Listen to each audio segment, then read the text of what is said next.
প্রিয় দর্শক, গত ২৪শে এপ্রিল আমাদের খুলনাতে হয়ে গেল একদম অন্যরকম আর অনেক মজা লাগার একটা ইভেন্ট।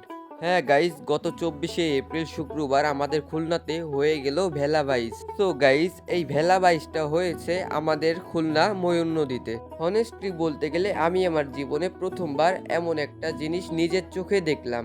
এই ভেলা বাইচটা কিন্তু গ্রাম বাংলার ঐতিহ্য, যা সাধারণত গ্রামের দিকে বেশি দেখা যায়। সো আমাদের খুলনাতে এটা দেখা আমার জন্য অনেক বড় একটা অনুভব ছিল। ওই দিনের অবস্থা বলতে গেলে পুরো জায়গাটা মানুষের ভিড়ে ভরে গেছিল। নদীর ধারে অনেক মানুষ দাঁড়িয়েছিল, আবার অনেকেই ময়ূর ব্রিজের উপর থেকেই পুরো ভেলা বাইচটা দেখতেছিল। অ্যান্ড ময়ূর ব্রিজের উপর থেকে জায়গাটা দেখতে একদম অসাধারণ লাগতেছিল। আর যখন ভেলাগুলো পানিতে রেস্ট দিতেছিল তখন পুরো পরিবেশটা অনেক মজা আর উত্তেজনায় ভরে উঠছিল। সবাই চিৎকার করতেছিল, আবার আনন্দ করতেছিল। পুরো জায়গাটা একদম উৎসবের মতো হয়ে গেছিল। সো গাইস, আমি যদি আমার কথা বলি, আমার কাছে এই ভেলা বাইচটা অনেক বেশি ভালো লাগছে।